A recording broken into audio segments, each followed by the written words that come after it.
আসসালামু আলাইকুম। আমি আজকে আপনাদের দেখাবো কাঁঠালের বিচির চাঁচুর ভাজা।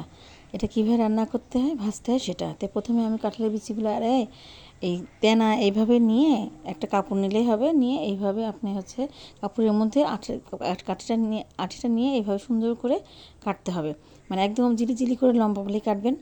মানে এইভাবে কাপড়টা নিলে এরকম সুন্দর জিরি জিরি করে কাটা যায়। মানে যতটা চিকন করা যাবে ততটা এটা মচমচে এবং ততটা স্বাদ আসবে।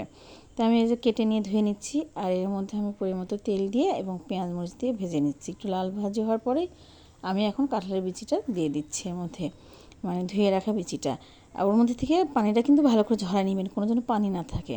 তারপরে যে হলুদ লবণ দিয়ে দিলাম, দিয়ে এটাকে ভাজতেছি। মানে মিডিয়াম টু লো হিটে প্রথমে ভাজতে হবে, তারপরে হালকা হিট দিয়ে দিতে হবে। দিয়ে একদম এই যে কড়া কড়া করে ভাজতে হবে। একটু নেড়ে চেড়ে প্রথমে তো একটু লেগে লেগে যাবে, একটু তেলের পরিমাণ বেশি দিবেন, তাহলে লাগবে না। তো এই আমার হয়ে গেল, দেখেন কী সুন্দর মুসমুসা কাঁঠালের বিচি ভাজি।